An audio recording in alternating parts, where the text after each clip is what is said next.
Hello everyone, কেমন আছেন সবাই? আশা করছি ভালো আছেন, সুস্থ আছেন। আমি প্রিয়াঙ্কা, প্রিয়ার প্রতিদিনের গল্পে সবাইকে স্বাগত। দিনটা হচ্ছে সোমবার, রাখি পূর্ণিমার দিন।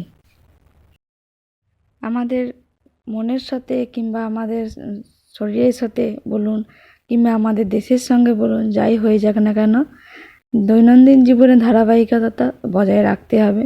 সেই স্কুল যাওয়া, সেই অফিস যাওয়া, সেই খাবার বানানো, সব কিছুই দৈনন্দিন জীবনের একটি অঙ্গ। তাহলে সেইগুলো তো করতেই হবে, কিছু করার নাই। এই দিনটা সোমবারের ভিডিওটা আমার দিতে দেরি হচ্ছে, কারণ এখন তো শুধু সবসময় চোখ মিলে বসে আছি নিউজ চ্যানেলের দিকে, আর সারাক্ষণ একটা দুশ্চিন্তা মাথার মধ্যে ঘোরাঘুরি করছে যে আমারও তো নিজের একটা মেয়ে আছে, তাকেও তো পড়াশোনা করাতে হবে, বাইরে পাঠাতে হবে, ঘরে বসিয়ে রাখলেও তো হবে না। তা কীভাবে তাকে রক্ষা করব সেই নিয়েই চিন্তা মাথার মধ্যে সবসময় ঘোরাঘুরি করছে। এই মেয়েকে যখন সুইমিং ক্লাসে দিয়ে আসি কিংবা বাস্কেটবল যখন খেলতে যায়, তখন আবার ফোনটাকে দিয়ে আসি যাতে চিন্তা না হয়, সে ক্লাস হয়ে গেলে ফোন করে দেবে, নিয়ে আসবো। সেই রকমই মেয়েরা যখন কোনো কর্মের সঙ্গে যুক্ত হয়, তখন বাড়ি থেকে বেরোলে তার মা বাবা নিশ্চয়ই বলে যে মারে যখন পৌঁছে যাবি ঠিকানা জায়গায় তখন ফোন করে দিবি, তারপরে নিশ্চিন্ত হয় মা বাবারা। কিন্তু দেখুন এখানে ফোন করবে কি, কর্মস্থানটাই মেয়েদের জন্য সেভ নয়। তাহলে মা বাবারা নিশ্চিন্ত হবেই বা কী করে এইসব ঘটনার পরে।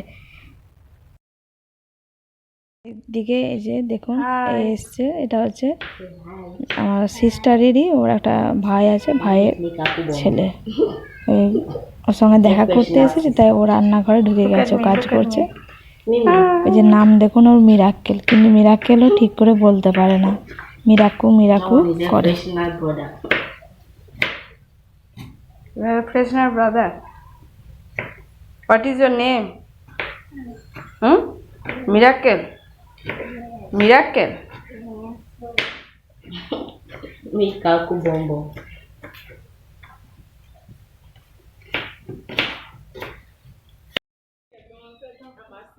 Agora vamos ver o que para não, que ela me tome não. No, talk. What is your name? What's your name? Refreshna. Eh? Wait, you say your name. My name is Miracle. Your name is not Miracle. Your name is Mikaku. Say my name is Mikaku. Say hi. Good morning.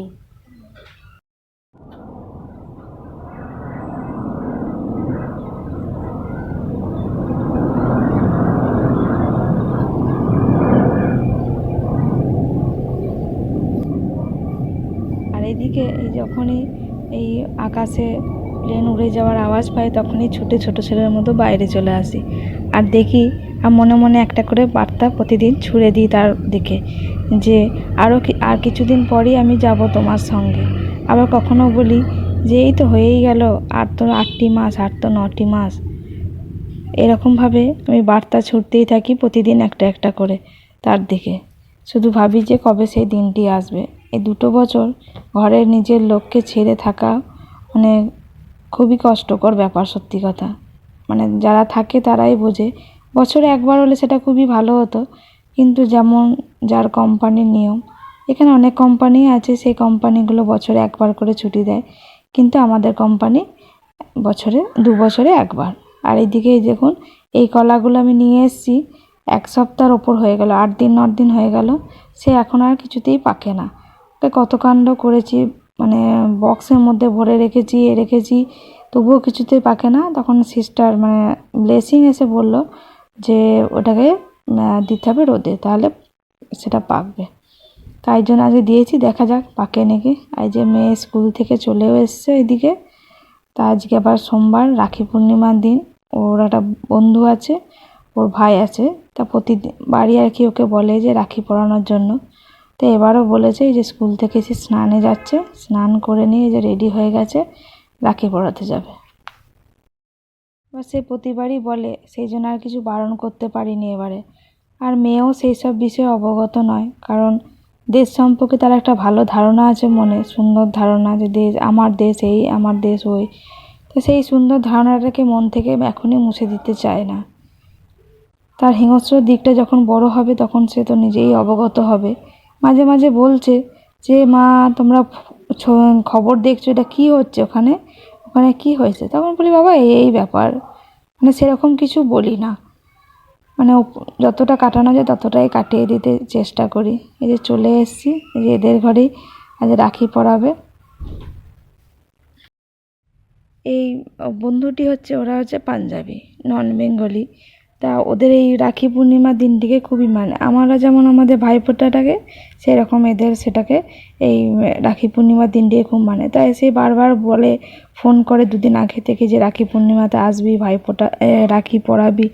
তা আমি আর কিছু বারণ করতে পারি না, কারণ সে যখন নিজে থেকে ডাকে তাহলে আর বারণ করাটা আমার উচিতও নয়। তাই জন্য সে প্রতিবারই আসে, তাই এবারও অন্যথা কিছু হয়নি, রাখি পরানোর জন্য এসছে। আর যদি আমি বারণ করি যে না যেতে হবে না এবার, তখন তার মনে আবার আরও প্রশ্ন যে কেন বারণ করছো, কী করছো। তাই সেই সব প্রশ্নের জবাব দেওয়ার থেকে আমার মনে হয় যেন ঠিক আছে, ও যা করছে করুক, ওর মনে যেটা ধারণা সেটা থেকে আর ওকে না বার করাই ভালো। বড় হবে যখন সবই বুঝতে পারবে নিজে নিজে। আর এদের এই যে এই অনুষ্ঠানটিতে মাথায় ঢাকা নিতে হয়, ছোট থেকে বড় থেকে, মানে মাথা খোলা রেখে এদের কিছু করতে নেয়, কোনো শুভ অনুষ্ঠান কি কিছু। তাই জন্য ওড়না বেঁধেছি আর ছেলেটাকে ওরা রুমাল দিয়ে দিয়েছে। এই যে মেয়ে বসবে, মেয়েকেও আবার ওড়নাটা মাথায় দিয়ে দেবে। এই রাখি পূর্ণিমা অনুষ্ঠান বাঙালিদের নয়, তবুও পালন করা হচ্ছে। এখন তো বাঙালি নন বেঙ্গলি কিছু নয়, উৎসব মানে সবারই আগমন, সবারই।